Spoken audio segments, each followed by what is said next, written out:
Bugünkü tədbirimizin də əsas məqsədi təhsil müəssisələrində, ali təhsil ocaqlarında övladı halları hazırlıqla bağlı.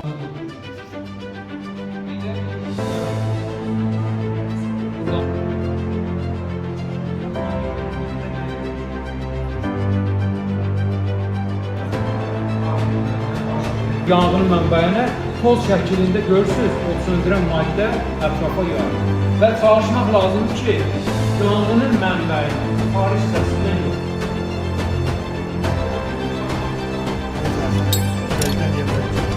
Onu hərəkət eləmir, sizə lazım olan tədbirin yan yerine qoyulur.